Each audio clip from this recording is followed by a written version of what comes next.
Assalamualaikum warahmatullahi wabarakatuh.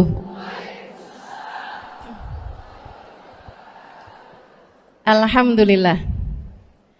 Wassalatu wassalamu ala Rasulillah Muhammad ibn Abdillah wa ala alihi wa sahbihi wa man walah. Subhanaka la ilma lana illa ma 'allamtana innaka antal alimul hakim. Rabbi shrah li sadri wa yassir li amri wahlul 'uqdatan min lisani yafqahu qawli. Amma ba'du. Bismillahirrahmanirrahim. Dan kita udah beberapa hari lagi, Bu, mau masuk kepada bulan suci Ramadan. Jangan lupa ya, Bu ya, nisfu Sya'ban itu malam penentuan nasib. Nih penting banget gak tuh? Penting banget nih, Bu. Malam penentuan nasib. Kita nggak tahu nih kan nasib kita ke depan nih kayak gimana. Ada apa aja di depan kita nggak paham. La tadri nafsun madza taksibu gada, kata Allah dalam Al-Qur'an. Wa ma tadri nafsun bi ayyi ardin tamut. Seseorang nggak pernah tahu apa yang akan dikerjakannya esok hari. Kita cuma bisa merencanakan. Akan tetapi Allah jualah yang menentukan.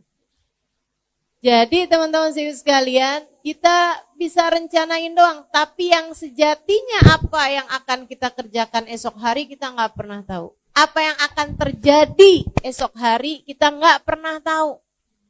Kita nggak tahu, orang tua kita nggak tahu, anak kita nggak tahu, suami kita nggak tahu, pemerintah nggak tahu apa yang akan terjadi esok hari. Yang tahu siapa? Allah Subhanahu wa Ta'ala. Karenanya kita mesti minta benar-benar sama Allah Subhanahu wa Ta'ala urusan nasib ini. Jadikan nasib kami bagus ya Allah. Jadikan nasib kami baik ya Allah. Saya ingat dulu kalau saya minta doa sama Hubabah Bahiyah. Hubabah Bahiyah itu salah satu perempuan solehah, Bu. Salah satu wali min auliyaillah.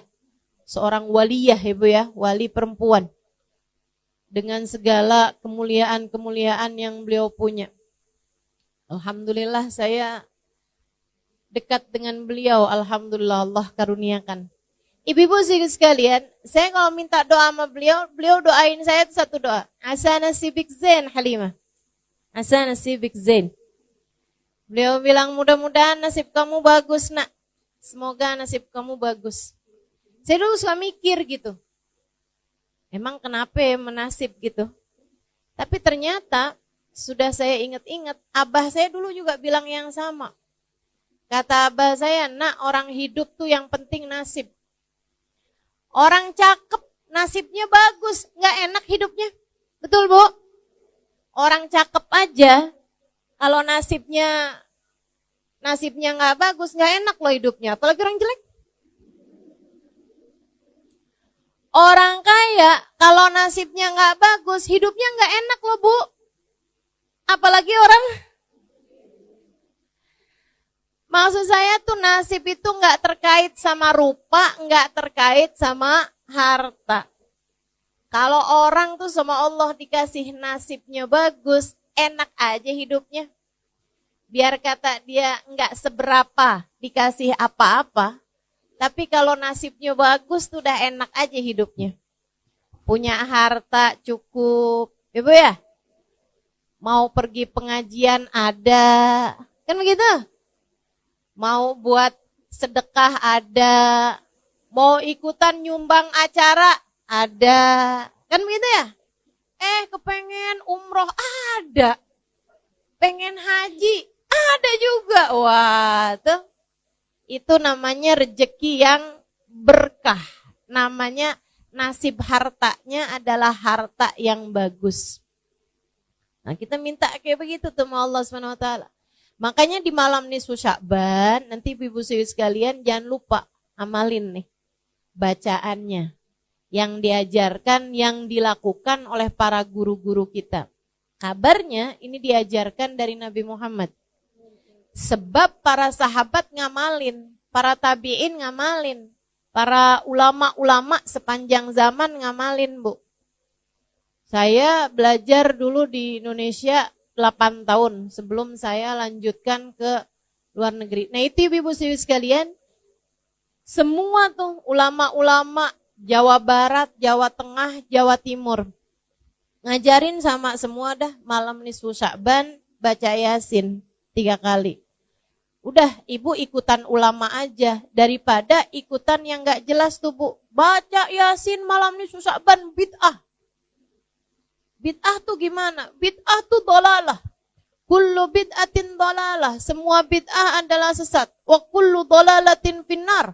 Semua kesesatan membawa neraka. Maksud kamu orang baca Yasin masuk neraka gitu?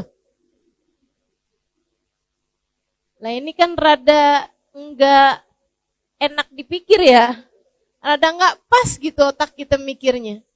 Jadi maksud kamu orang baca Yasin malam nisfu Sya'ban sesat. Terus kalau sesat masuk neraka. Berapa banyak orang-orang di mana-mana baca kalau malam nisfu Sya'ban Yasin 3 kali. Andai nih gak ada yang ngajarin kecuali seorang ulama yang saya tahu sangat soleh, dia ngamalin dan dia ngajarin, saya sih akan ikut. Ibu betul gak gitu? Misalnya ini ibu gak ada yang ngajarin nih, tapi saya ngajarin ibu-ibu. Bu, nanti malam Jumat ibu baca sholawatan ini dah. Enak bu, saya tuh kalau habis baca sholawatan ini tuh saya doa, minta sama Allah tuh doa saya diijabah gitu.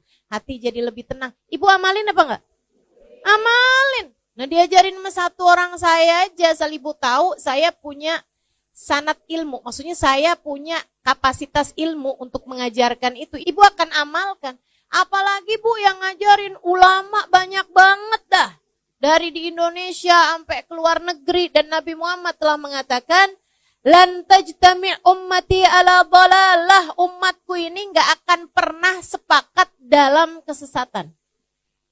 Nabi itu yang bilang, umat saya gak bakalan sepakat dalam kesesatan tuh gak ada ceritanya. Nah ini menurut saya baca Yasin 3 kali di malam nisfu Sya'ban itu adalah sesuatu yang disepakati oleh umat. Bukan hanya di Indonesia. Jadi kalau ada yang bilang, itu tuh budayanya orang Indonesia, mainnya kurang jauh. Mainnya kurang jauh tuh butuh, suruh pergi tuh ke Yaman, suruh pergi tuh. Habib Zain bin Smith di Madinah ngajarin, ibu ya, suruh pergi tuh. Sayyid Maliki di Mekah ngajarin, ulama-ulama ngamalin. Ibu-ibu sekalian, suruh pergi ke Syekh Ramadan Al-Buti, ya bu ya, di Syria ngajarin.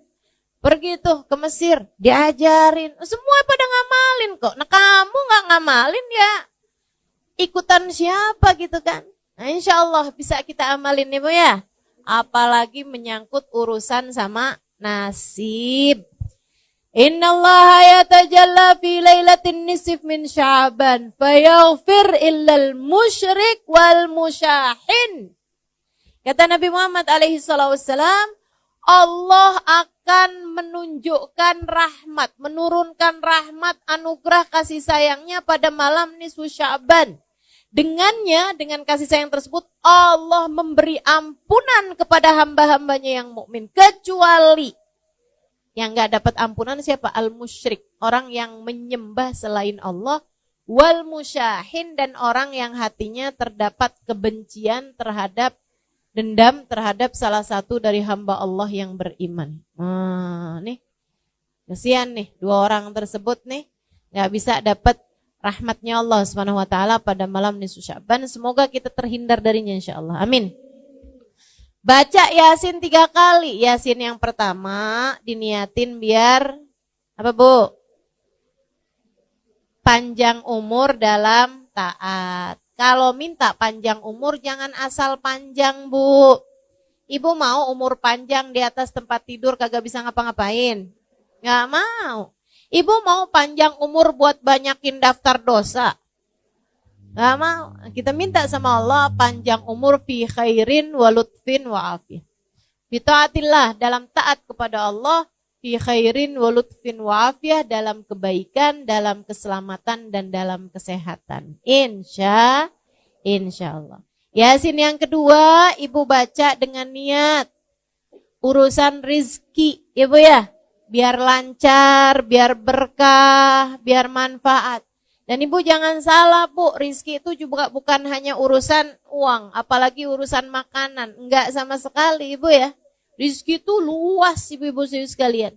Karena manusia tuh punya 3 bagian nih. Ada badan, ada akal, ada hati. Semuanya ketiganya perlu rizki. Badan ibu perlu rizki.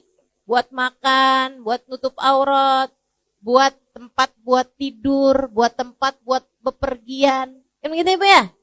Maka yang namanya makanan, yang namanya sandang atau pakaian, yang namanya rumah, tempat tinggal, mau itu ngontrak, mau itu beli, mau itu nebeng. Ya bu, semuanya sama aja, itu juga merupakan bagian dari rizki. Termasuk juga kendaraan, mau itu punya sendiri, mau itu nebeng sama teman, mau itu naik kendaraan umum, sama aja bu. Itu namanya rizki juga gitu. Rizki juga. Ibu-ibu sekalian yang saya muliakan tuh rizkinya badan gitu ya. Kemudian ada lagi rizkinya akal. Maka ibu selain minta rizki yang badan, ibu juga minta rizki yang akal. Apa tuh? Ilmu yang manfaat. Ya kan gitu ya? Itu namanya rizkinya akal ibu tuh. Bisa punya ilmu. Dan buat ilmu itu bu perlu guru. Makanya ibu juga perlu minta dikaruniai guru. Terutama buat anak cucu ibu dah. Ke depan nih waktunya kita gak tahu zamannya akan jadi seperti apa. Maka ibu perlu membekali anak-anak cucu-cucu ibu dengan doa-doa. Doanya salah satunya adalah minta ya Allah, karuniakan untuk anak-anak cucu-cucuku ilmu yang bermanfaat dan guru yang memandu mereka menjalani kehidupan. Orang kalau ada gurunya insya Allah benar bu. Kalau gak punya guru nih bisa ngeblangsak mana-mana ibu ya. Mama jangan baca doa nisfu Sya'ban mah. Itu bid'ah. Kamu taunya dari mana nak? Dari Google. Ini berguru sama Mbah Google. Bu ya. Berguru sama Syekh Yahoo nih. Berguru sama yang enggak ada ininya gitu. Sambungannya. Gitu kan. Nah itu masalahnya tuh. Mudah-mudahan dah semuanya. Pada dikaruniai guru yang soleh. Yang dapat membimbing jalan kehidupan kita. Insya kata Allah dalam Al-Quran, وَمَنْ يُضْلِلِ اللَّهِ فَلَنْ تَجِدَ لَهُ وَلِيًّا مُرْشِدًا. Siapa yang disesatkan oleh Allah, Allah tidak akan memberikan padanya seorang guru pembimbing. Artinya, kalau kamu dikasih dalam hidupmu ada guru yang kamu dengarkan, guru yang kamu bisa ikuti cara hidupnya, guru yang bisa kamu ikuti pemikirannya, maka artinya kamu adalah orang yang dikehendaki baik oleh Allah, yang dikehendaki mendapatkan petunjuk dari Allah. Ibu ya, doain anak-anaknya, doain cucu-cucunya, biar semuanya berada di dalam jalan lurus sehingga otaknya, akalnya, pikirannya berada dalam jalan yang benar. Insya. Kemudian bu ada lagi nih. Rizkinya hati. Rizkinya hati. Banyak nih bu nih. Ibu punya keluarga yang soleh. Itu merupakan rizkinya hati bu. Betul apa enggak? Ibu kok punya anak gitu kan. Anak ibu bandel. Anak ibu gak bisa diomongin. Ibu pegel hati gak bu? Pegel hati ibu ya Allah. Sedih hati ibu. Makanya punya anak yang soleh-solehah. Itu merupakan rizki hati. Rizki hati nih bu, nih nilainya lebih tinggi daripada rizkinya badan bu. Bu, punya suami yang soleh, rezeki apa bukan? Rezeki ibu ya, rezeki. Punya suami yang soleh lebih baik daripada gak punya suami. Tapi bu, punya suami yang megelin, mendingan kagak punya suami dah. Betul gak? Betul gak? Betul, jangan, ya Allah kasih saya suami deh ya Allah, yang penting laki-laki dah. Enggak, ibu mesti punya standar gitu kan, yang soleh, bisa bawa kebaikan dunia akhirat. Rezeki tuh ibu-ibu sekalian, rezeki, makanya minta tuh sama Allah rezekinya hati. Rezekinya hati tuh macam-macam ya bu ya, akhlak yang baik, itu juga rezekinya hati, ya kan? minta dikaruniai akhlak yang bagus, minta dikaruniai perilaku yang benar, minta dikaruniai kehidupan yang menyenangkan. Itu rizki hati tuh. Kita minta ke semua rizki ini dari Allah Subhanahu wa taala pada malam nisfu Sya'ban nanti. Ini saya sampaikan biar ibu-ibu enggak nyesel. Kalau ibu-ibu taunya nanti pas malam 17 Sya'ban udah lewat nisfu Sya'ban, ya ampun. Kok baru tahu sih, kemarin doanya cuman gitu doang nih. Gitu kan. Tapi kalau saya kasih tahu sekarang, ini kan udah deket nih. Jadi ibu-ibu gak nyesel. Kalau saya kasih taunya 2 minggu yang lalu, takutnya ibu-ibu keburu lupa. Apa ya gitu, Ustazah kemarin tuh ngajarin kayaknya penting dah. Tapi apa gitu udah lupa lagi. Nah ini kan deket nih, insya Allah gak lupa ya Bu ya. Baca Yasin yang pertama, niat panjang umur dalam taat. Baca Yasin yang kedua, niat rizki, zahir batin, rizkinya badan, rizkinya akal, rizkinya hati.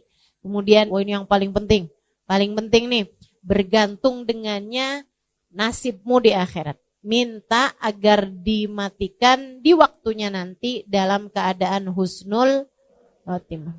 Karena kayak apapun senengnya hidupmu di dunia, nyandai orang hidupnya seneng banget nih di dunia. Meskipun gak ada yang kayak begitu.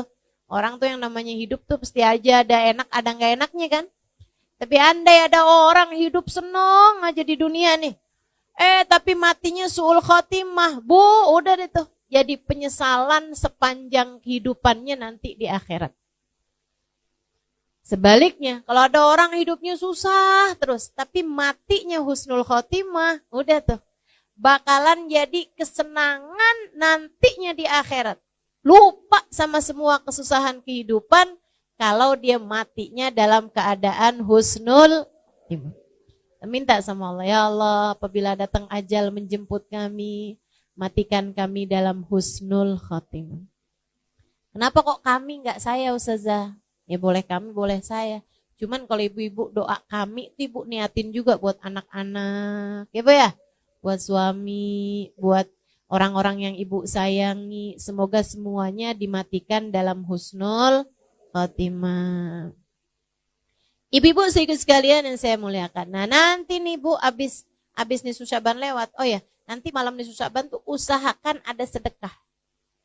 Yang ibu sedekahkan. Walaupun sesedikit apapun, saya orang susah Ustazah, ya gak apa-apa, susah juga dah. Tapi kan ibu makan, betul apa enggak? Nah dari yang ibu makan itu, sebagian dah. Ada yang ibu sedekahkan, walaupun nasi sebungkus melauknya ibu ya, kasihin kepada orang lain. Ibu punya 20.000, ibu sedekahin 10.000, 5.000, itu nilainya besar Bu di mata Allah. Dirham sabak alf dirham, kata Nabi Muhammad. Kadang-kadang 1 dirham nilai pahalanya di sisi Allah lebih banyak daripada 1.000.000 dirham, 1.000 dirham. Ibu nih sedekah 1.000 rupiah bisa jadi lebih banyak nilainya, pahalanya dibandingkan dengan yang sedekah jutaan rupiah. Jadi jangan sedih. Kenapa gitu? Misalnya gitu ya, punya duitnya cuman 50.000, ibu sedekahin 10.000, berarti ibu udah bersedekah 20% dari harta ibu. Itu nilainya besar dibandingkan dengan orang sedekah 1 juta, punyanya miliaran. Karena dia cuma 1/1000%, gitu kan? Ibu-ibu sekalian, maka enggak usah mengecilkan sedekah. Walaupun orang lihatnya, Allah lo sedekahnya cuma 5.000 perak doang, dibeli nasi juga enggak cukup. Misalnya gitu kan ya, dibeliin boba enggak cukup. Boba. Emang boba apaan sih?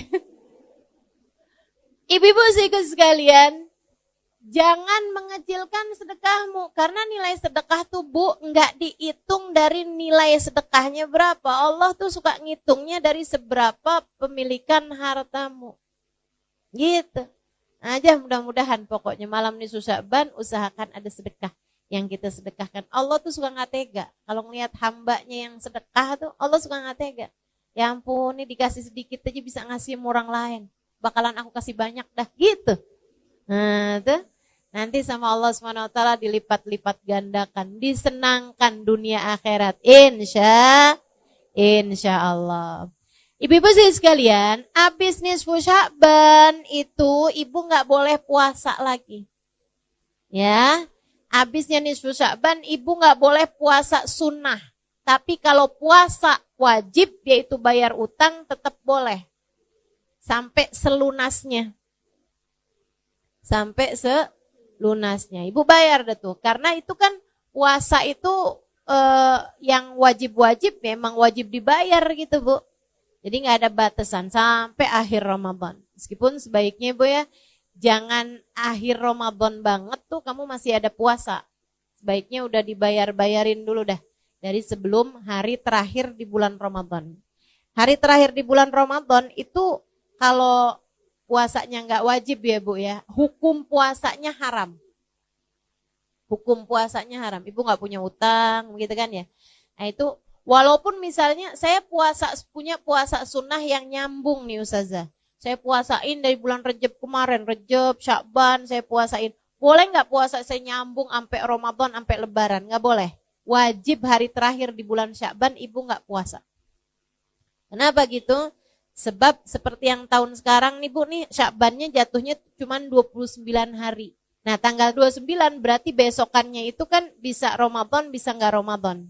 Kalau hari terakhirnya bisa 30 ya. Kalau hari terakhirnya 30 itu kan bisa tanggal 1 Ramadan, bisa juga tanggal 30 Sya'ban. Namanya Yaumus Syak. Nabi Muhammad mengatakan, Man shama Yaumus Syak faqad asa Abul Qasim. Siapa yang berpuasa pada hari terakhir di bulan Sya'ban, di hari yang diragukan apakah udah masuk puasa atau belum, faqad asa Abul Qasim, dia telah durhaka kepada Nabi Muhammad. Nah kalau hari Sya'bannya terakhir 29, tetap juga jangan puasain tuh Bu tanggal 29. Walaupun ibu punya puasa sunnah yang nyambung. Kenapa gitu? Biar memisahkan antara puasa sunnah dari puasa yang wajib. Ibu ya? Jadi ibu jangan puasa hari terakhir di bulan Sya'ban. Itu untuk puasa yang sunnah. Tapi kalau untuk puasa yang wajib, emang utang puasanya masih banyak, tetap boleh tuh dipuasain meskipun tanggal 29 Sya'ban. Ibu-ibu sekalian yang saya muliakan, sebenarnya mengakhirkan puasa sampai lewat nisfu Sya'ban tuh hukumnya makruh Bu. Makruh. Apalagi kalau sampai datang puasa Ramadan, kamu masih punya utang puasa dari Ramadan yang sebelumnya, tuh hukumnya haram. Haram artinya dosa. Ya Bu, makanya Ibu bayarin deh tuh utangnya. Kenapa gak bayar-bayar? Kagak ada yang nagih Ustazah. Nah loh, mau minta siapa yang nagih? Israel. Kan serem banget ya Bu. Nah, insya Allah dah, pokoknya bayarin dah hutangnya tuh. Saya dah yang nagih, mewakili malaikat Israel. Masya Allah. Sebelum datang malaikat Israel, buruan bayar hutangnya. Mudah-mudahan Allah SWT jadikan kita lunas dari semua hutang. Baik hutang kepada Allah, kayak puasa begini nih, ataupun hutang kepada manusia. Insya. Sampai datang Ramadan. Ibu, hati-hati sama Ramadan. Ramadan itu Bu, amal ibadah dilipat gandakan benar. Tapi jangan salah, dosa juga dilipat gandain. Bu, orang tuh kalau bulan Ramadan ya Bu ya, bohong kan emang haram. Ya Bu, tapi kalau ibu-ibu bohongnya di bulan Ramadan, ibu bohongnya berkali lipat. Apalagi kalau ngepasin Lailatul Qadar, nah loh. Sekali bohong kayak 1000 bulan bohong. Serem bener. Berlipat ganda Bu. Karena katanya para ulama, semua waktu di mana amal ibadah berlipat ganda, kalau kita berbuat dosa juga berlipat ganda. Makanya banyak ulama memilih untuk tidak mau tinggal di Mekah. Kenapa gitu? Karena di Mekah itu amal ibadah berlipat ganda. 1 rakaat senilai 100.000 rakaat. Benar. Akan tetapi dosa juga berlipat ganda.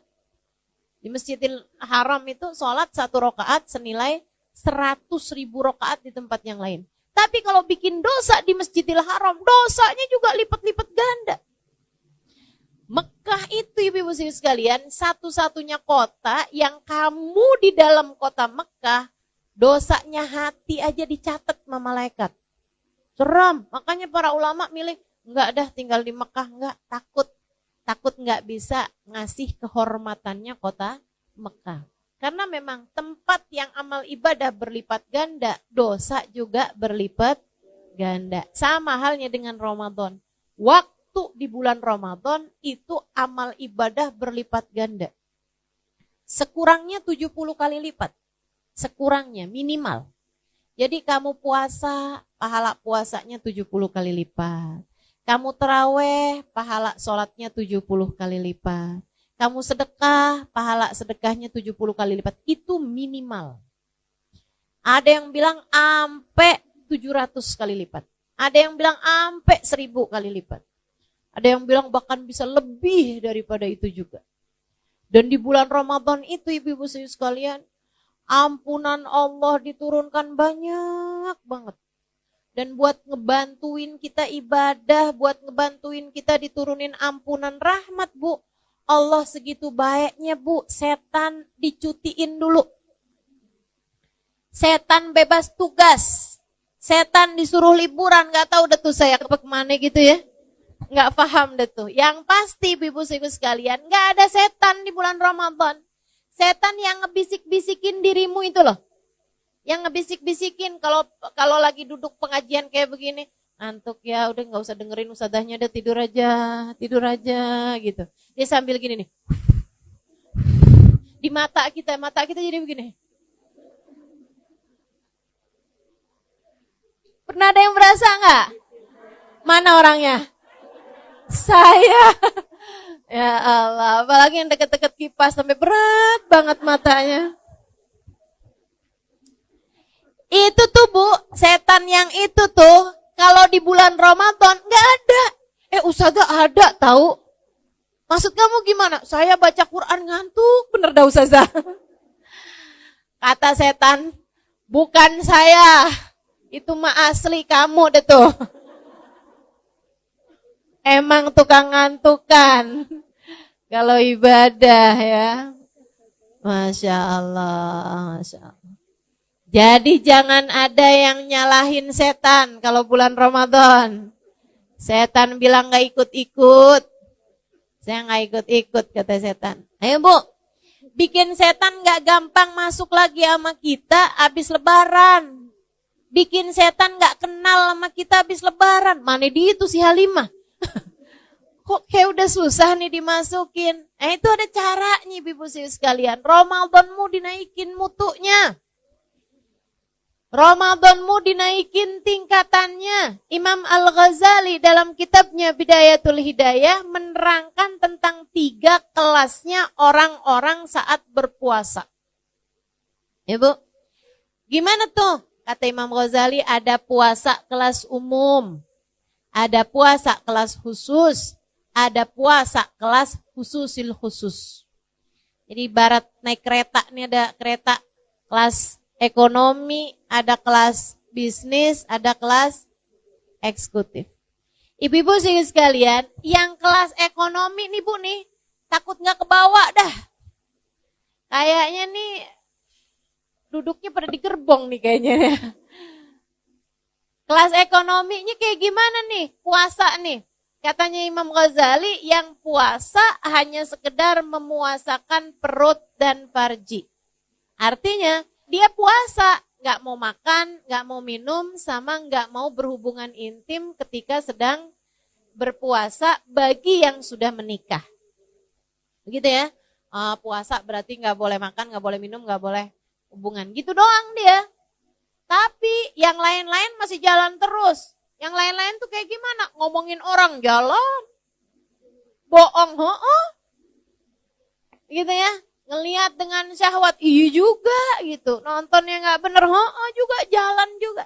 Semua maksiat masih dikerjakan. Marahin suami, tambah jadi. Soalnya deket-deket lebaran, dana-dana belum tunai, belum cair. Masih beku di kulkas ya Bu ya. Waduh, udah tambah deh tuh, tambah deket lebaran, tambah kenceng marahnya sama suaminya. Masya Allah. Nih ibu-ibu nih, yang kayak beginian nih bu, seram. Katanya Nabi Muhammad alaihissalam, kam min saim, laisa min siyamihi illal ju' wal atash. Berapa banyak orang puasa, gak dapat apa-apa dari puasanya, kecuali nahan lapar sama haus doang. Bahkan Imam Abu Hanifah sampai menyebutkan, nggak dapat pahala, tapi wajib diqadha puasanya. Kalau puasa kamu batal karena dosa-dosa yang tadi telah saya sebutkan, kayak bohong, ngomongin orang, gitu ya bu ya. Itu katanya Imam Abu Hanifah, batal puasa kamu, ntar mesti diqadhain. Ya ampun, serem bener. Katanya Imam Syafi'i dan yang lain-lain, enggak, puasanya enggak batal, puasanya sah, tapi enggak ada pahalanya. Nah, buat apa? Puasa kita nih bu, kalau Allah tolak nggak mau terima, menurut ibu siapa itu yang mau ngasih pahala? Nggak ada bu. Makanya mesti hati-hati urusan puasa nih, mesti hati-hati. Karena puasa ini amal ibadah yang paling disukai, paling didemenin sama Allah SWT. Allah tuh paling suka kalau ngelihat hamba-hambanya pada puasa. Allah tuh bu, kalau kita udah masuk bulan suci Ramadan, Allah tuh banggain kita di hadapan para malaikat-malaikatnya. Kata Allah, liatin deh tuh hamba-hambaku tuh, pada lemes-lemes, liatin deh tuh.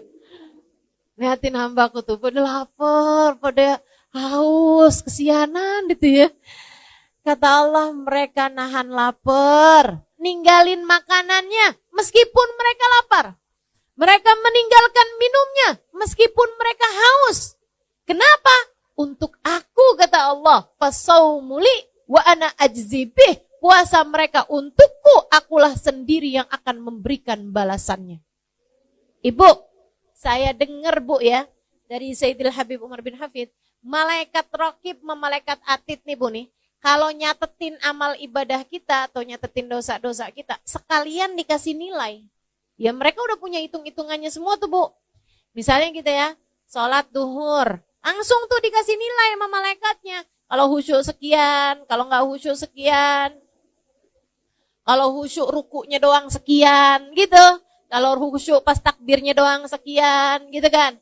Kalau sambilan sholat sambil ngedengerin TV yang lagi kebuka, ada sekian. Tuh. Kalau sambilan mikirin masakan yang mau dimasak sekian, ada hitungannya semua. Kalau kita berjamaah, makanya saya berusaha buat nggak ninggal sholat jamaah. Kenapa gitu? Orang kalau sholat berjamaah itu bu, kadang-kadang biar kata nggak khusyuk, insya Allah Allah terima. Gitu. Makanya berusaha dah buat sholatnya berjamaah, karena khusyuk itu susah. Betul nggak bu? Susah bu. Kita kadang khusyuk nih bagian depannya doang, belakangnya ngeblangkrak. Ya Allah, nyari kunci nggak ketemu, begitu sholat inget. Ada nggak yang kayak gitu? Sama berarti kita. Karena mengingat khusyuk itu nggak gampang, saya berusaha buat sholatnya berjamaah. Begitu kan? Kenapa gitu? Nggak gampang khusyuk tuh. Nah, kalau berjamaah insya Allah dah. Insya Allah. Seapa-apanya insya Allah diterima sama Allah. Kata Allah, ijtama'u min ajli faqabiltu lijtimaihim. Mereka berkumpul karena aku terima sholat mereka sebab perkumpulan mereka. Nah ini malaikat nih bu, udah punya hitung-hitungannya semua. Termasuk ibu hadir majelis kayak begini nih, malaikat raqib bu, udah tahu hitung-hitungannya. Kalau khusyuk dengerin berapa pahalanya gitu. Kalau misalnya pikiran udah sambil ngeliatin jam nih, kapan ya waktunya makan siang. Gitu kan, itu ada hitung-hitungannya tuh bu semuanya. Malaikat raqib udah tahu dah, gak bakalan keliru, gak bakalan kurang, gak bakalan lebih. Gak bakalan kelebihan gitu. Semua ada hitung-hitungannya. Yang gerak-gerak mulu badannya. Masa orang gak boleh gerak-gerak Ustazah? Boleh, cuman yang kayak yang sibuk aja sama HP-nya, antaran lihat belakang, antaran lihat ke depan gitu ya. Enggak khusyuk tuh kan namanya. Kata Nabi, lausakan qalbu hadza lasakanat jawarihuh. Kalau hati seseorang tenang, maka akan tenanglah anggota tubuhnya. Insya Allah. Ibu-ibu, semua malaikat tuh punya hitung-hitungannya amal ibadah kita, kecuali puasa. Kecuali puasa. Jadi kalau ibu puasa, itu malaikat cuma tulis Halimah puasa. Gitu misalnya. Gitu doang, udah. Siapa yang ngasih nilai? Allah langsung. Makanya bahaya nih. Puasa nih bahaya. Amal ibadah yang paling disukai Allah, tapi Allah kalau nggak demen ditolak aja sama Allah. Nggak ada tedeng aling-alingnya.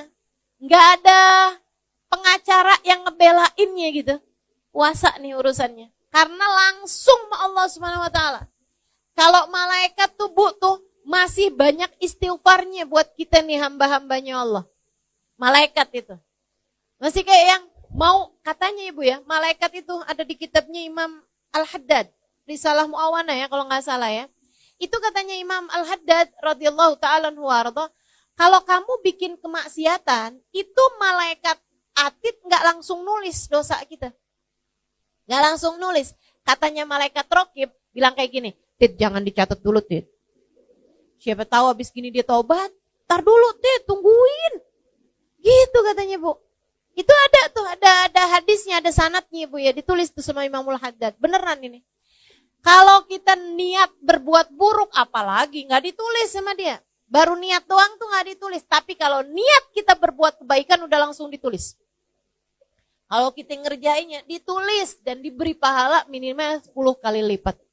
Masya Allah. Tuh ibu-ibu sekalian. Jadi malaikat raqib sama malaikat atid tuh masih ada gitu. Masih ada yang jangan ditulis dulu deh dosanya, tar dulu. Siapa tahu dia taubat, tar dulu. Masih banyak rahmatnya orang, ya kecuali kalau udah gemes kali ya. Maksiat mulu nih kerjaannya, langsung tulis. Wallahu a'lam deh tuh. Tapi yang pasti ibu-ibu sekalian, malaikat raqib sama malaikat atid masih banyak rahmatnya gitu. Masih kayak yang saya ngelihatnya kayak masih ada jiwa pengacara mau membela kliennya nih Bu nih. Tapi kalau urusan puasa, malaikat pun angkat tangan. Allah sendiri yang akan menuliskan balasannya. Makanya begitu puasa ada ngomongin orangnya, kata Allah aku tolak. Gak ada pahalanya apa-apa. Begitu puasa kamu ada bohongnya, kata Allah aku tolak. Puasa macam apa ini? Begitu kamu puasa, kemudian kamu marah-marahin anak, hati anak sedih gitu. Allah bilang, kenapa dia berbuat begitu kepada hambaku? Aku tolak puasanya. Kamu mau ngomong apa? Ibu-ibu seriku sekalian yang saya muliakan, Nabi Muhammad tuh Bu benar-benar minta kita jagain puasa. Benar-benar minta kita jagain puasa, terutamanya yaitu ya, puasa kita itu jadi puasa yang enggak umum, kita naikin menjadi puasa yang khusus dengan memuasakan anggota tubuh kita dari dosa. Terutamanya dosanya lisan yang paling banyak bikin pahala puasa tuh habis. Pahala puasa hilang, itu kebanyakan dari dosanya lisan. Makanya ibu-ibu sekalian, bulan puasa jagain lisan. Jagain lisan. Makanya kenapa kalau bulan puasa pengajian pada libur. Kenapa gitu?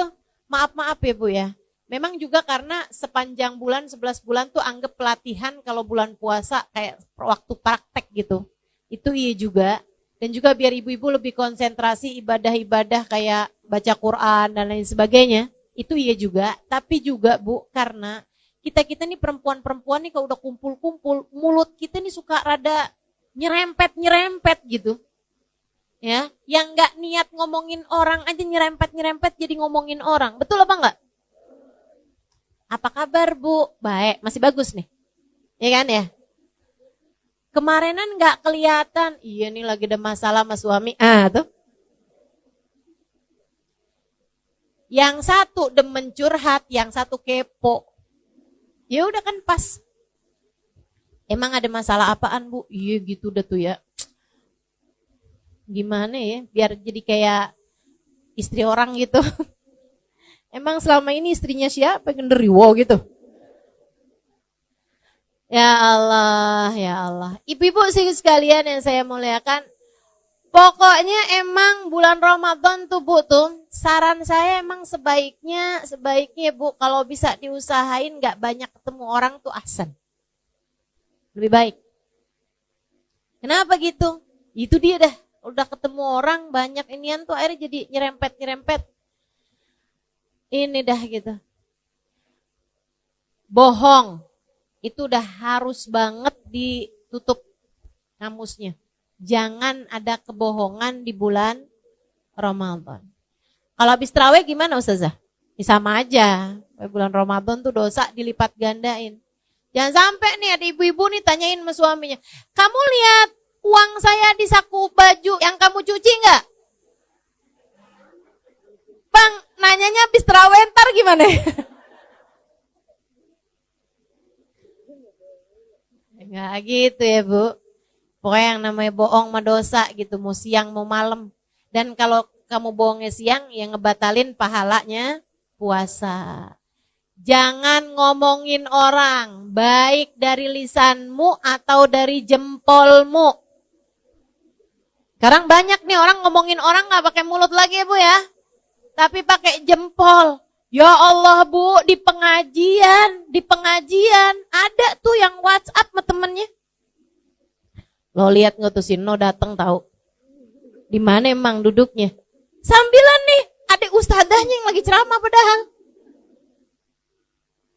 Ya ampun, bisa-bisanya dia datang, kagak punya malu. Nah tuh. Ya Allah, ya Allah. Tuh ibu-ibu saya sekalian, kamu bahkan kelihatannya lagi duduk di majelis taklim, akan tetapi sejatinya kamu sedang ghibah. Ghibah tuh Bu bahaya dan bisa batalin pahala puasa kita.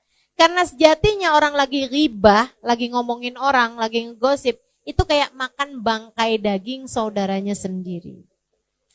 Seram, mudah-mudahan Allah jaga lisan kita. Biar gak gampang ghibah insya Allah. Karena nih Bu, nih dosanya ghibah nih ya Bu ya. Dosa yang kita tuh ngerasanya kayak semua orang ngerjain, jadi kayak gak dosa-dosa amat gitu. Berasa gak gitu? Betul kan? Kayak gak dosa-dosa amat gitu. Nah, ibu-ibu kalau dibilang makan daging babi, wih kayaknya udah dosa banget, neraka tuh pasti. Kan begitu ya?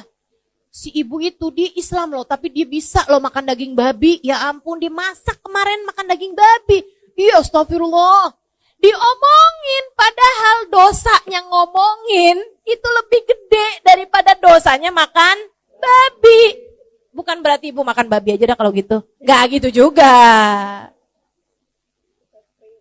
Nah gitu juga. Maksud saya tuh dosanya lebih gede gitu. Kata Imam Ghazali kan gitu ngasih perumpamaan. Kata Imam Ghazali, orang pakai emas, laki-laki pakai cincin emas, kan dosa.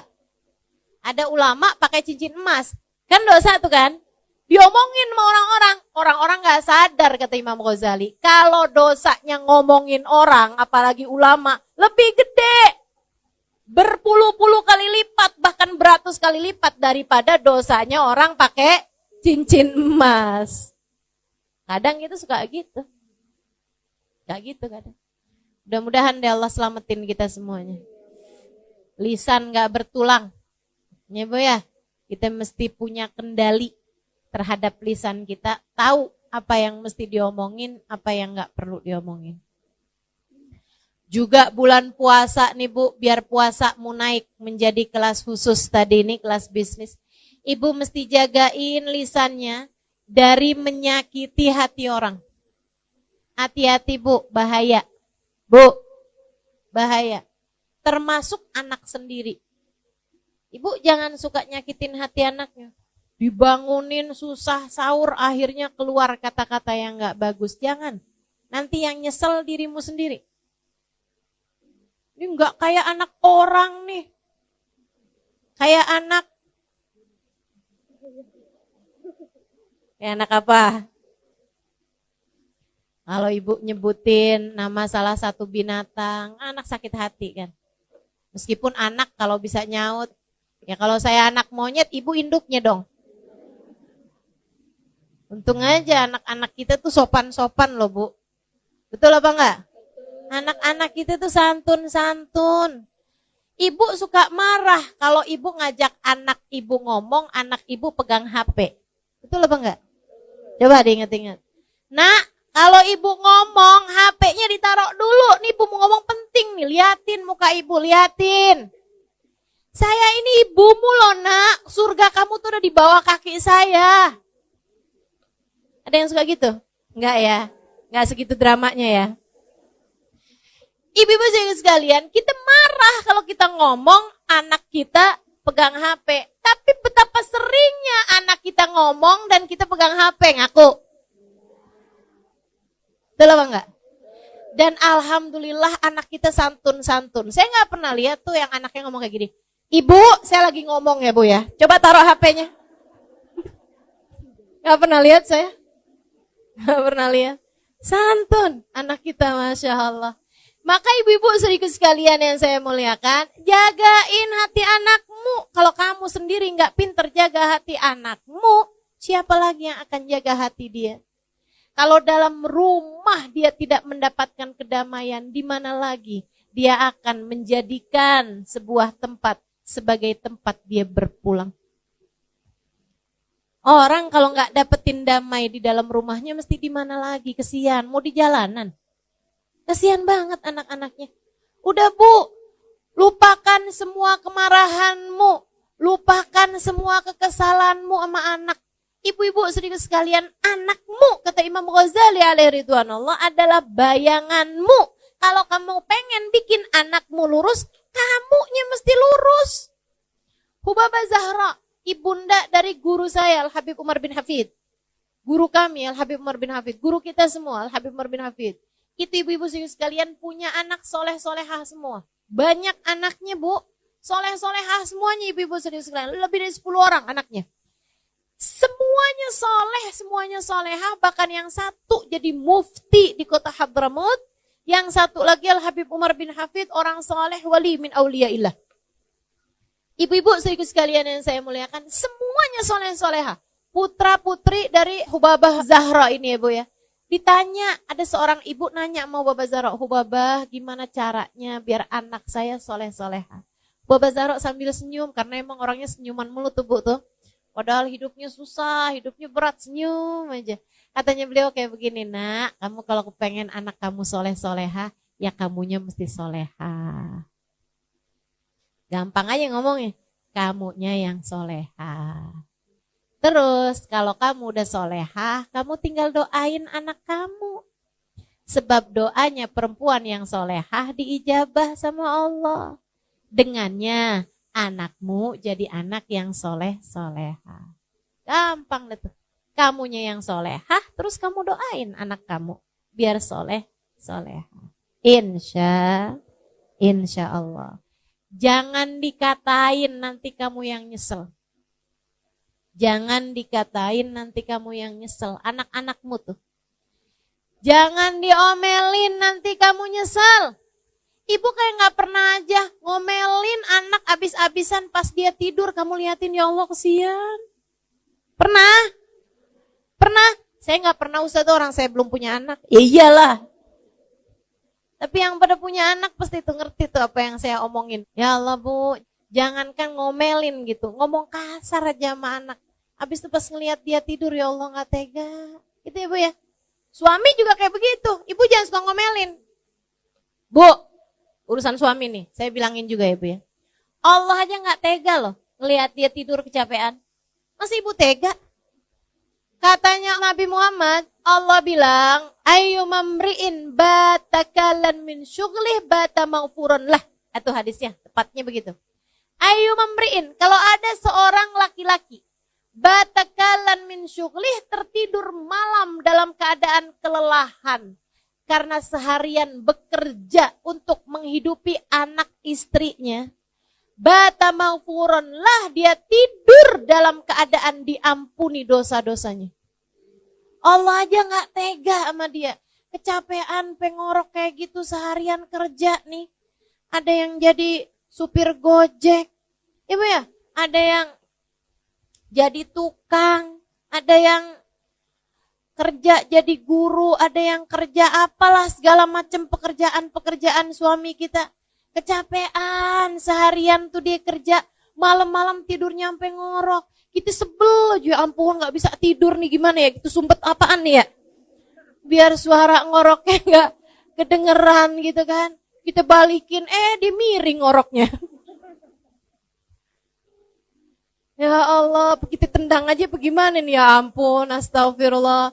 Ibu-ibu seriku sekalian, Allah aja gak tega loh. Padahal dia kerja tuh, sampai capek ngorok. Bukan buat Allah, buat kamu. Masa Allah aja gak tega, kamu tega sih sama dia? Kesian. Ya, meskipun kalau ada suami juga saya bakalan bilangin nih, sian sama istrinya. Sian. Kamu omelin seharian, kamu tidur lihat dia gitu, kamu tega? Nggak tega juga. Istri kamu tuh loh, perempuan gitu ya, dengan segala kelemahannya, dengan segala hatinya yang lembut, dia mau ngurusin kamu, walaupun kamu belum tentu mau kurus, dia mengurusin anak-anaknya. Yang adalah anak-anak kamu gitu kan, kasihan tuh. Allah aja nggak tega sampai dijadikan surga berada di bawah telapak kaki. Masa kamu tega sih? Maka berumah tangga nih mesti yang saling sayang. Dah, hilangkan segala kemarahan-kemarahan, hilangkan segala kebencian-kebencian. Bulan Ramadan Allah aja gak tega ngelihat hambanya tuh pada lemes-lemes, pada lapar-lapar, haus-haus gitu. Masa kita tega sih ngelihat anak itu udah lemes kayak begitu kamu omelin mulu. Bu, orang kalau lagi puasa tuh tidur aja berpahala loh. Kan begitu ya? Naumus shaim ibadah. Kata Allah, tidurnya orang lagi puasa nilainya ibadah.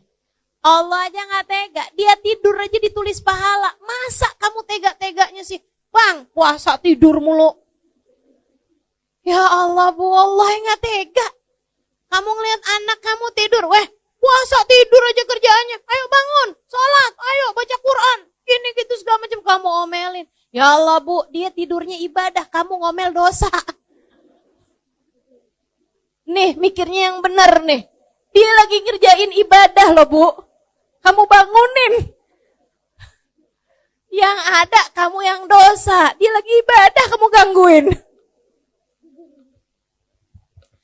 Ya Allah, khair insyaallah. Mudah-mudahan ibu-ibu nih jadi gak pada ngomelan dah kalau datang bulan Ramadan. Amin. Latihan dari sekarang, Bu ya.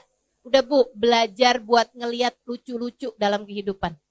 Gitu. Lihat suaminya ngomel, ibu lihatnya yang lucu aja dah. Ya ketawa aja liatin gitu. Ketawa, dia lagi marah kita ketawa gitu. Kamu ketawa kenapa sih? Abang lucu dah, Bang. Hidungnya kembang kepis, Bang.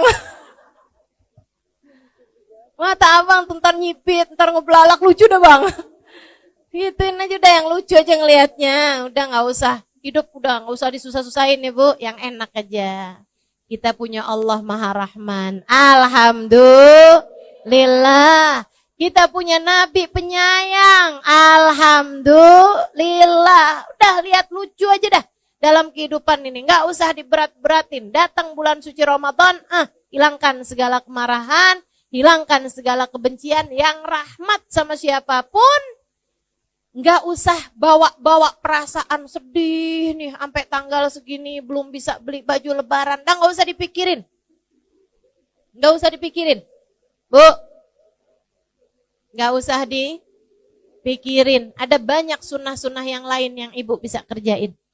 Nah gak usah. Lagian kalau Allah kasih rezeki sih, Bu, gak ada siapapun bisa menghindari. Ya, Bu ya.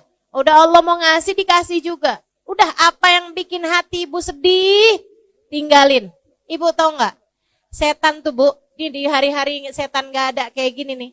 Setan tuh godain kita, Bu, tidak hanya dengan ngajakin kita berbuat dosa.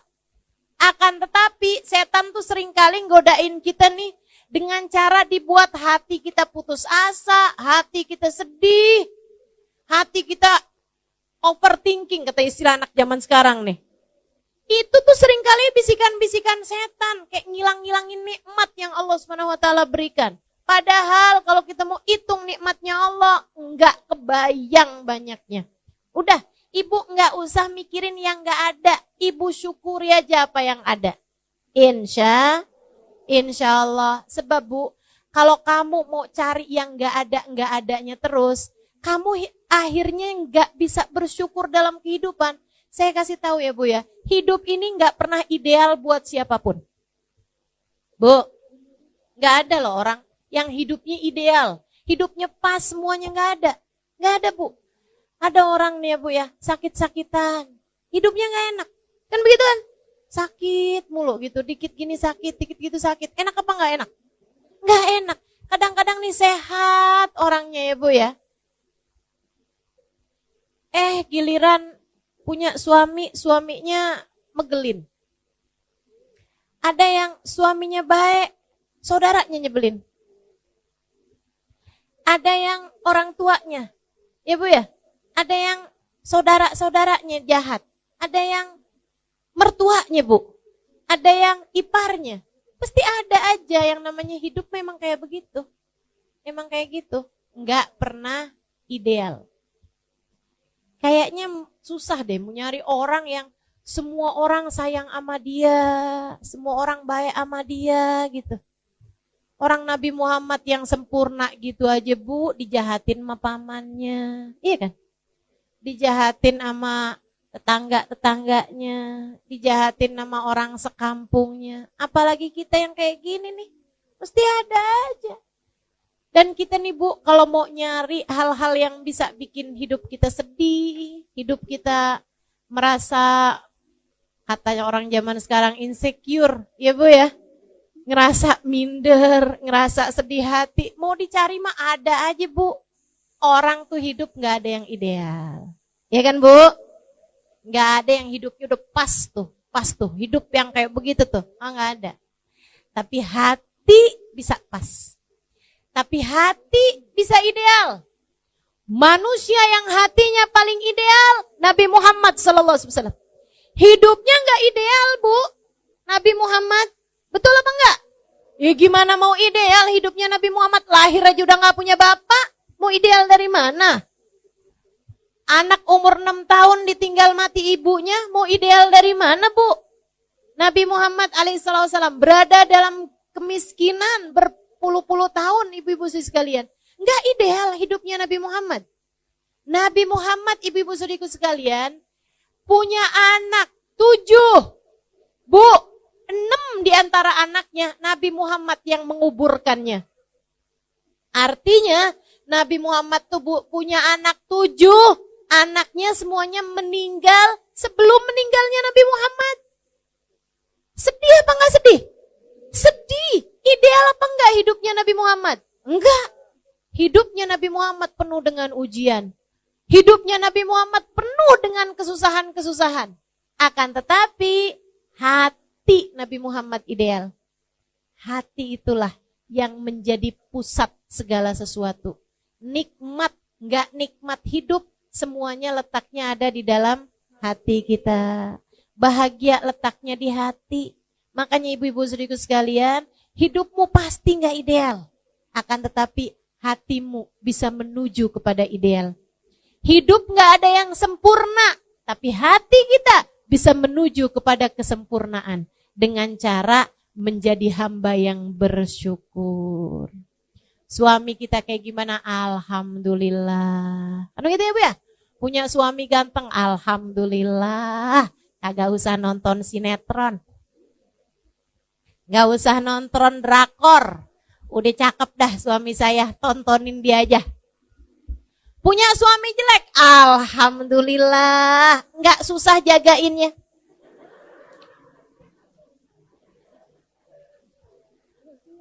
Agak ada yang mau sama dia. Jadi mutlak penuh. Jadi milikmu seutuhnya.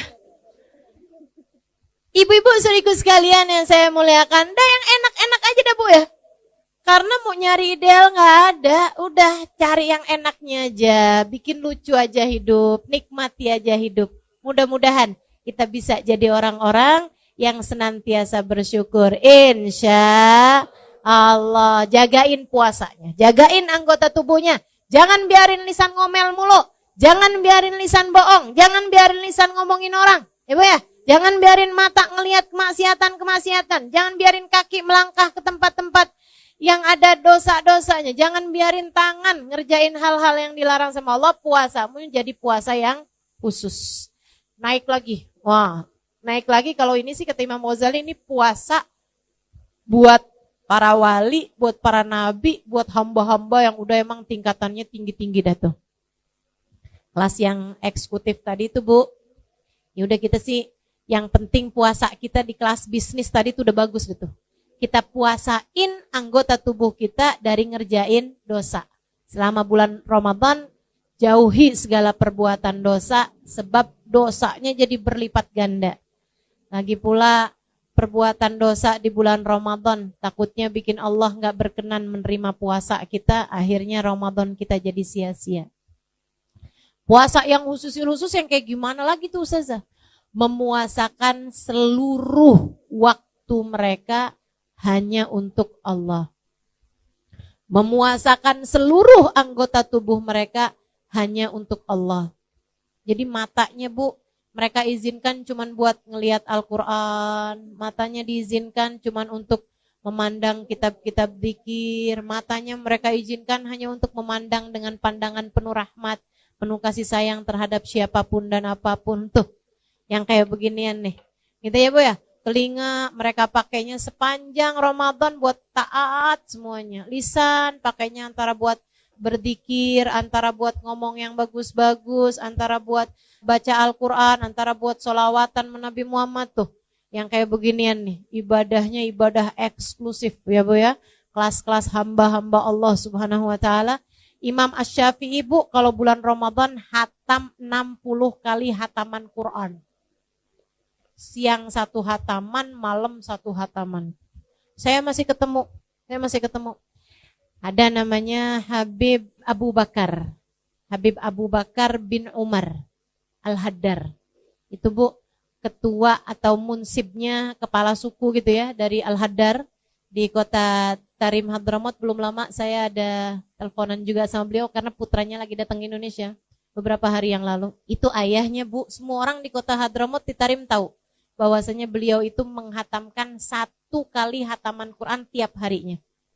Tiap harinya. Dikiranya membaca 1 hataman Al-Quran. Dan itu semua orang tahu. Jadi istrinya, keluarganya udah tahu dah. Jam sekian sampai jam sekian ayah saya baca Al-Quran gak bisa diganggu gugat. Jam sekian sampai jam sekian ayah saya baca Al-Quran gak bisa diganggu gugat. Sehari hatam 1 kali hataman Quran. Sehataman Bu. Dari Fatihah ke An-Nas. Nggak kayak kita dibalik. Dari An-Nas ke Al-Fatihah. Ini kan cepet ya Bu ya. Masya Allah. Ini dari Fatihah ke An-Nas Bu. 30 juz. Kita mah putus asa. Nggak bakalan bisa kita tiru dah. Ibu-ibu jangan coba-coba tiru. Nggak bakalan sanggup. Sehari 30 juz. Ya Allah udah dah. Nggak bakalan bisa ibu-ibu saudariku sekalian. Tapi sekurangnya Bu, 3 juz mah bisa insya Allah. Ya Bu? Kayak nggak niat gitu dah. Enggak ada nih saya lihatnya. 3 juz bisa apa enggak? Bisa Ustazah, yang 1 juz Al-Quran, yang 1 juz Al-Pukat mama enggak. Ya Allah, insya Allah ya Bu ya. Pokoknya Bu, selama bulan suci Ramadan, Ibu harus ada hataman Qur'annya. Pokoknya nih, minimal gitu ya Bu ya. Sekali, kalau bisa 2 kali. Kalau bulan Ramadan kemarin 2 kali, setahun ini 3 kali. Insya Allah. Paksain, kalau nggak dipaksain emang kagak jadi dah. Mesti dipaksain, mesti komitmen. Sekurangnya selama bulan Ramadan. Insya Allah. Lisan kita pakai buat baca Al-Quran. Ibu-ibu saudariku sekalian, mudah-mudahan naik puasa kita nih. Jadi naik puasa kelas bisnis, insya Allah. Biar puasa kita diterima sama Allah. Ada Qurannya, ada terawihnya. Ibu kalau terawih jangan nyari masjid yang paling cepat. Kelakuan nih. Ada nih yang kelakuannya kayak begini nih. Kalau nyari, enak tuh sholat terawih di sono dah. Kenapa? Cepet. Pokoknya setengah jam semuanya kelar semua. Setengah jam sama sholat isyanya. Itu tarawih model apa tuh ya, cepet bener dah. Bismillahirrahmanirrahim, Yasin. Kirain baca Yasin. Allahu Akbar. ruku, ya Allah, ya Allah. Jangan ya Bu ya, jangan ya Bu ya. Insya Allah Bu, terawihnya biar bener. Ya Bu, dikirannya juga biar banyak. Dikiran Ramadan gini nih. Asyhadu an la ilaha illallah. Astaghfirullah. Nas'alukal jannata wa na'udzubika. Asyhadu an la ilaha illallah. Astaghfirullah. Nas'alukal jannata.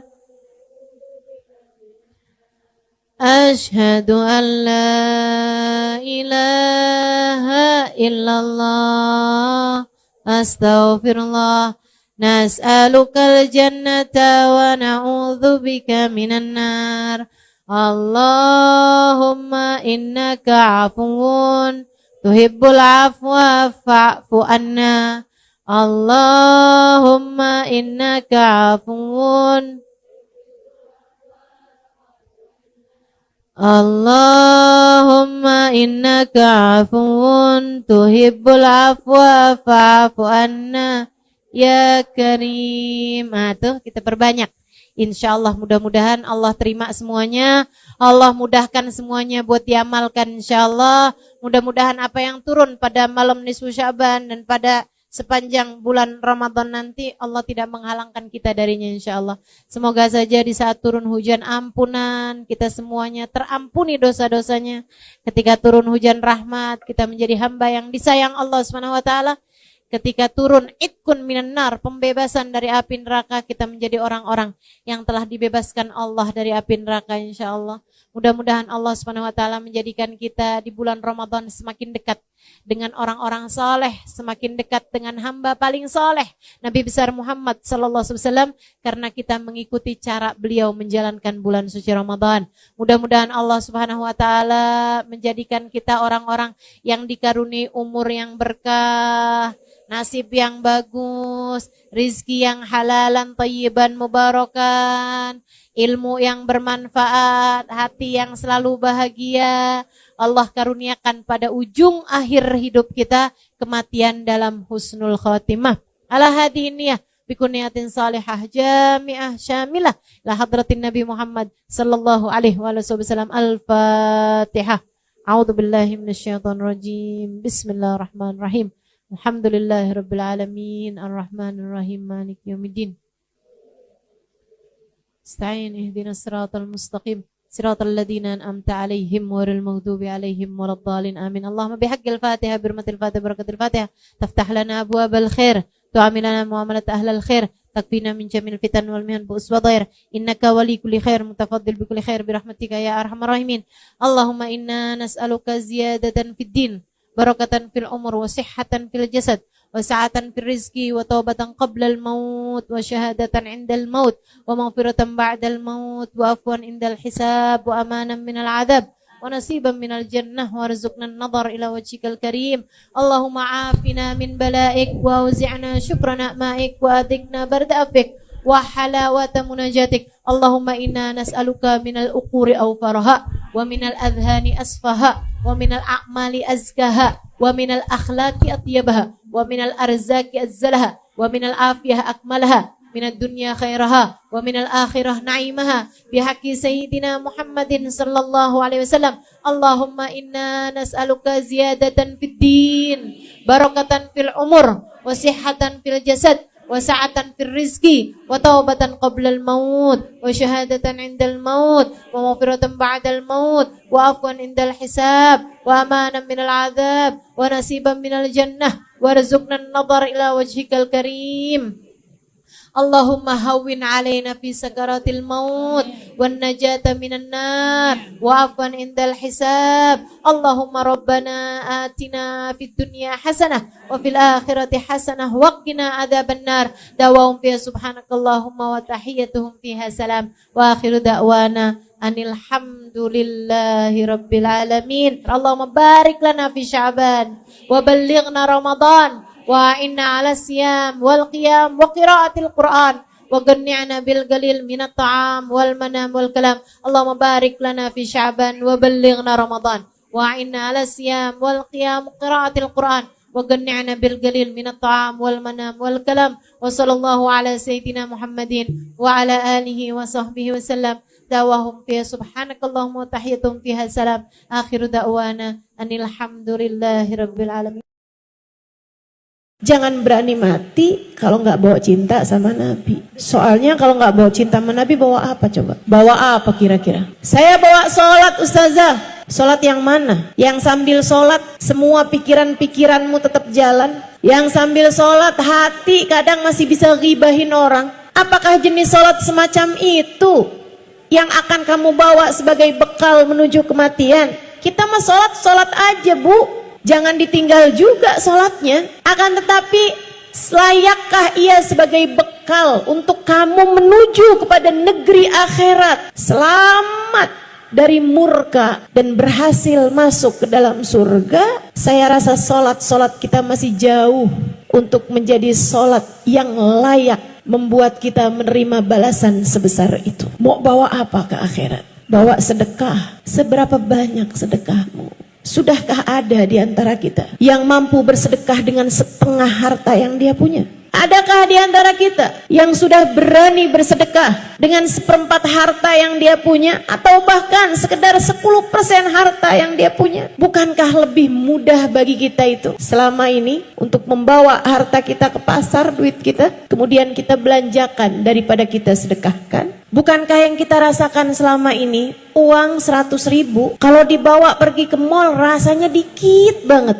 tapi begitu mau dimasukkan ke dalam kotak sumbangan rasanya jadi kayak gede banget, bukan begitu? Assalamualaikum warahmatullahi wabarakatuh.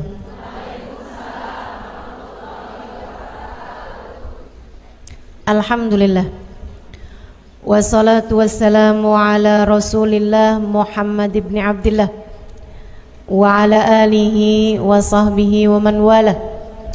Subhanaka la ilma lana illa ma 'allamtana innaka antal alimul hakim. Rabbi shrah li sadri wa yassir li amri wahlul 'uqdatan min lisani yafqahu qawli, amma ba'du. Baik, sebelum kita mulai, kita akan baca niat belajar bersama-sama. Mudah-mudahan ilmunya nanti sekali lagi jadi ilmu yang manfaat buat kita sekalian. Bismillahirrahmanirrahim. Nawaitu ta'allum wa ta'lim wan naf'a wal intifa' wal mudzakarah wat tadhkir wal ifadah wal istifadah wal hidza ala tamassuk bi kitabillah wa sunnati rasulillah sallallahu alaihi wa alihi wa sallam wa du'a ilal huda والدلالة على الخير ابتغاء مرضاته وقربه وثوابه وحسن الخاتمة مع اللطف والعافية وصلاح العاقبة برحمتك يا أرحم الراحمين. La hadratin Nabi Muhammad sallallahu alaihi wasallam wa alihi washabihi azwaji wa dzurriyyati wa ahli baiti wasallim wa jamil anbiya wal mursalin wal ulul ajma'in anna Allah yaghfiruhum wa yarhamuhum wa ya'li darajatihim fil jannah wa yanfa'una barakatihim wa asrarihim wa anwarihim wa ulumihim wa nafaatihim fid din wa dunya wal akhirah.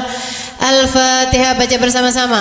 A'udzu billahi minasy syaithanir rajim. Bismillahirrahmanirrahim. Alhamdulillahi rabbil alamin arrahmanir rahim maliki yaumiddin iyyaka na'budu wa iyyaka nasta'in ihdinas siratal mustaqim siratal ladzina an'amta 'alaihim ghairil maghdubi 'alaihim waladdallin. Amin. Taqabbalallahu minna wa minkum, taqabbal ya karim.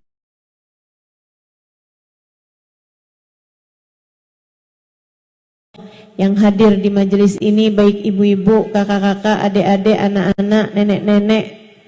Semoga semuanya dirahmati dan dicintai Allah. Semoga semuanya disayangi dan disyafaati Rasulullah Baginda Muhammad sallallahu alaihi wa ala alihi wa sahbihi wasallam. Sehingga mudah-mudahan di hari akhirat nanti Allah perkenankan kita ada dalam rombongan Nabi besar Muhammad, ada di belakang benderanya Nabi besar Muhammad, termasuk di antara kelompok orang-orang yang diselamatkan Allah Subhanahu wa taala pada hari di mana hanya ada satu kelompok yang diselamatkan Allah, yaitu kelompoknya baginda Nabi besar Muhammad, yang kata beliau, Adam wa man dunahu tahta liwa'i yaumal qiyamah.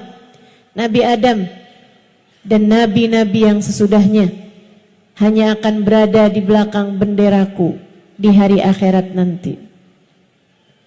Maka yang ada di belakang Nabi adalah kelompok yang selamat. Siapa yang ada di belakang beliau? Para nabi-nabinya Allah. Siapa yang ada di belakang beliau? Para rasul utusan Allah. Siapa yang ada di belakang Nabi Muhammad? Para wali-walinya Allah Subhanahu wa taala. Syekh Abdul Qadir Jailani, Al-Faqih Al-Muqaddam Muhammad bin Ali Ba'alawi, Rabi'atul Adawiyah, sebut nama wali semuanya hanya akan berada di belakang Nabi besar Muhammad. Siapa yang ada di belakang Nabi Muhammad? Para sahabat-sahabat Nabi besar Muhammad sallallahu alaihi wasallam. Sayyidina Abu Bakar ada di belakang Nabi, Sayyidina Umar, Sayyidina Uthman, Sayyidina Ali, Zubair bin Awam, Khalid bin Walid, Zaid bin Haritha, Usama bin Zaid. Para sahabat-sahabat Nabi besar Muhammad sallallahu alaihi wa ala alihi wasallam hanya akan berada di belakangnya Nabi besar Muhammad. Siapa yang ada di belakang Nabi Muhammad? Alun Nabi sallallahu alaihi wasallam, keluarga Nabi sallallahu alaihi wasallam. Sayyidah Fatimah, Sayyidah Zainab, istri Nabi Muhammad, Sayyidah Khadijah, Sayyidah Aisyah, Sayyidah Sofia, Sayyidah Hafsah, Sayyidah Salamah, semuanya akan ada di belakang Nabi Muhammad. Cucu-cucu Nabi Muhammad, Sayyidina Hasan, Sayyidina Husain, Sayyidina Ali Zainal Abidin, Sayyidina Muhammad Al-Baqir, Sayyidina Musa Al-Kadhim, Sayyidina Al-Muhajir Allah Ahmad bin Isa, para habaib-habaib yang mulia, semuanya akan berada di belakangnya bendera Nabi besar Muhammad. Maka orang soleh dari zaman Nabi Adam sampai zaman akhir, yang solehnya semua hanya akan jadi pasukan, rombongan di bawah kepemimpinan Nabi besar Muhammad. Artinya, kalau kita, kalau kamu, kalau saya tidak ada dalam rombongannya Nabi Muhammad, artinya kita tidak termasuk di antara mereka yang selamat. Kita nggak bisa bilang, saya nggak harus ada di belakangnya Nabi kok. Saya maunya adanya di belakangnya Imam Ghazali. Imam Ghazalinya ada di belakang Nabi Muhammad. Artinya kalau kamu tidak mau ada di belakang Nabi Muhammad, kamu adanya di belakang Fir'aun, adanya di belakang Abu Lahab, adanya di belakang Abu Jahal, adanya di belakang Namrud, Haman, adanya ikutan sama pasukannya Iblis Al-La'in.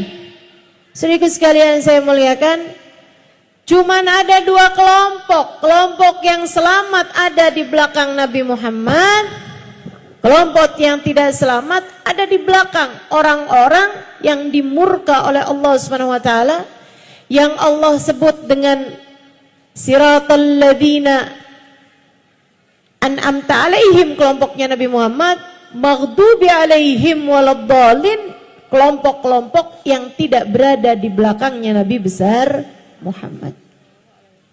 Semoga kita semua, anak-anak kita, cucu-cucu kita, orang tua kita, suami kita, semua orang-orang yang kita sayangi, semuanya tidak terhalang dari berada dalam rombongan Nabi besar Muhammad.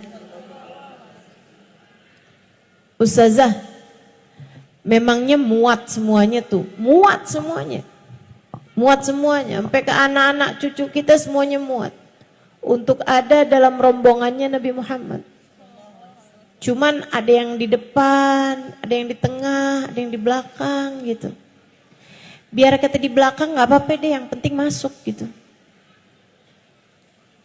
Sedikit sekalian, kenapa gitu? Sebab Nabi Muhammad adalah manusia yang terindah, manusia paling tercinta di sisi Allah, manusia yang Allah Subhanahu wa taala jadikan sebagai pemimpin seluruh umat manusia dari dunia hingga kelak di hari akhirat. Sangat indah. Kayak apa sih nih?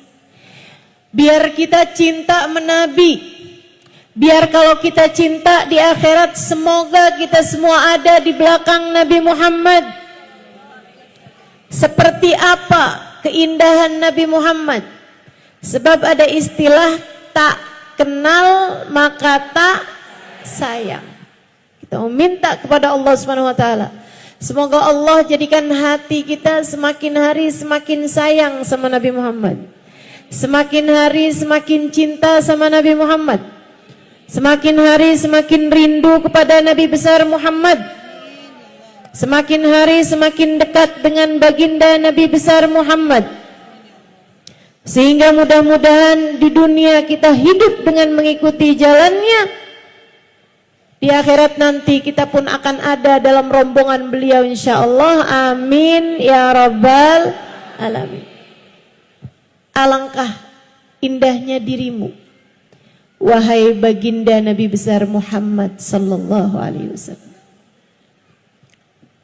Pengen kenal, pengen tahu nabinya. Yuk, dengerin saya mau cerita tentang Nabi Muhammad. Dengerinnya bukan cuman pakai telinga, karena telinga bisa lupa apa yang telah ia dengar. Akan tetapi saya memintamu untuk mendengarkan dengan telinga hatimu, untuk mendengarkan dengan hatimu agar apa yang kamu dengar dengan hati tidak mudah keluar lagi. Telinga bisa lupa apa yang dia dengar, tapi hati tak pernah lupa siapa yang dia cinta. Saya selalu sampaikan di mana-mana tempat, jangan berani mati kalau nggak bawa cinta sama Nabi. Menurut saya begitu. Saya nggak akan berani mati kalau nggak bawa cinta sama Nabi. Dan saya berharap juga semua teman-teman seperti itu. Jangan berani mati kalau nggak bawa cinta sama Nabi. Soalnya kalau nggak bawa cinta sama Nabi, bawa apa coba? Coba bawa apa kira-kira? Saya bawa sholat ustazah. Sholat yang mana? Yang sambil sholat semua pikiran-pikiranmu tetap jalan? Yang sambil sholat hati kadang masih bisa ghibahin orang? Yang sambil sholat hati kadang-kadang bisa suudzon sama orang? Yang sambil sholat pikiran kemana-mana? Apakah jenis sholat semacam itu yang akan kamu bawa sebagai bekal menuju kematian. Kita mah sholat aja, Bu. Kita mah sholat aja, Dek. Jangan ditinggal juga sholatnya. Akan tetapi, layakkah ia sebagai bekal untuk kamu menuju kepada negeri akhirat? Selamat dari murka dan berhasil masuk ke dalam surga. Saya rasa sholat kita masih jauh untuk menjadi sholat yang layak membuat kita menerima balasan sebesar itu. Mau bawa apa ke akhirat? Bawa sedekah. Seberapa banyak sedekahmu? Sudahkah ada di antara kita yang mampu bersedekah dengan setengah harta yang dia punya?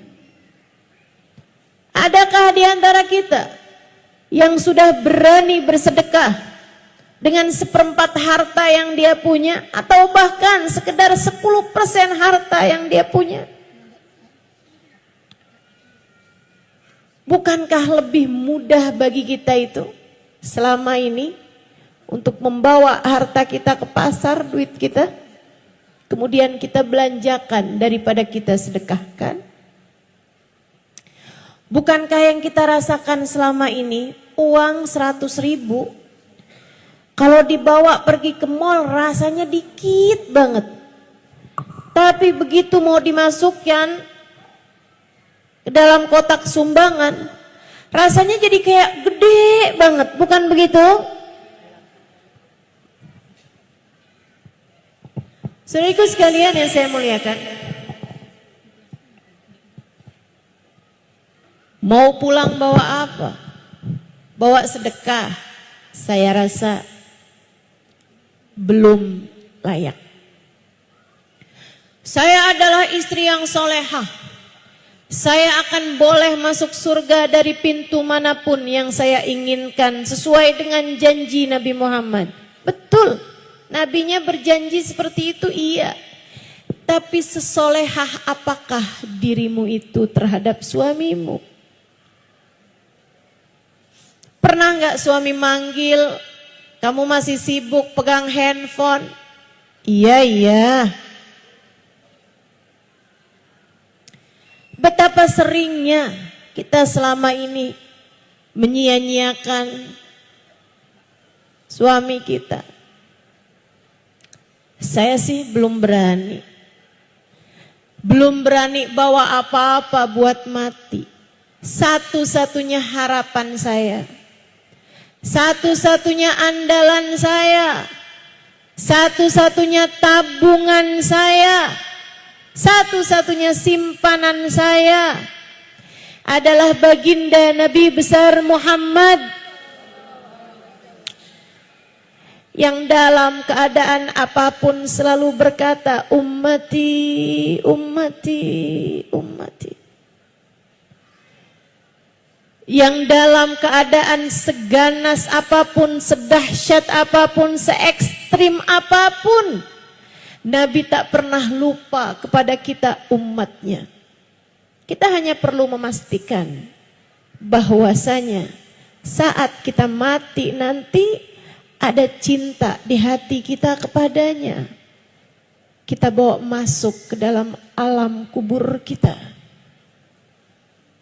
Kita bawa masuk untuk perpisahan kita dengan dunia yang fana ini. Saudaraku sekalian saya muliakan, kita pengen tahu nih nabinya kayak apa, biar gede cinta kita kepadanya, biar semakin besar sayang kita padanya. Saudaraku sekalian, katanya sahibul maulid ad-dibai, kana sallallahu alaihi wasallam ahsanan nasi khalqan wa khuluqa wa ahdahum ilal haqqi sabqa. Nabi Muhammad sallallahu alaihi wasallam adalah manusia yang paling indah, paling cakep. Apanya? Khalqan, penciptaannya, fisiknya, zahirnya, wa khuluqan, dan akhlaknya, kepribadiannya, karakternya, hatinya, zahir, batin, semuanya paling indah, paling cakep. Apanya? Mukanya paling cakep, badannya paling cakep, bentuk tubuhnya paling cakep,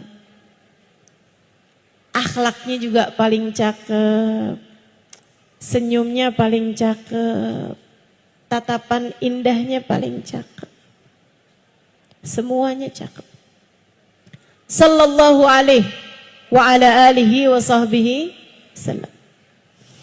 Katanya Sayyidina Sayyidina Hasan bin Thabit alaihi ridwanullah, seorang pujangga Arab. Beliau mengatakan tentang Nabi Muhammad, wa ahsanu minka lam tara qattu ainu wa ajmal minka lam talidin nisa'u wa ajmalu minka lam tara qattu ainu wa ahsanu minka lam talidin nisa'u. Kata beliau, yang lebih cakep darimu wahai Nabi, mustahil ada mata manusia siapapun yang pernah memandangnya. Tak akan pernah ada mata memandang wajah lebih indah daripada wajahnya Nabi besar Muhammad. Wa ahsan minka, yang lebih baik darimu wahai Nabi, lam talidin nisa'u, tidak akan pernah dilahirkan seorang wanita. Khuliqta mubarra'an min kulli aibin ka'annaka qad khuliqta kama tasha'u. Engkau wahai Nabi terlahir tanpa celah. Engkau wahai Nabi terlahir tanpa ada kurangnya. Engkau wahai Nabi Muhammad terlahir tanpa memiliki aib. Ka'annaka qad khuliqta kama tasha'u, seolah-olah engkau lahir sesuai dengan pintamu. Kalau ada orang sebelum lahir boleh pesan dulu. Kamu misalnya sebelum lahir nih, kamu ditanya duluan, kamu pengen mata kayak gimana? Pengen hidung kayak gimana? Pengen mulut kayak gimana? Pengen badan kayak gimana? Itu yang akan lahir yang seperti Nabi Muhammad SAW. Kayak boleh dapat pesan gitu. Nabi kita Muhammad SAW, keindahan beliau. Nabi Muhammad kulitnya putih. Bukan putih kayak putih pucat gitu, bukan. Putih kemerahan.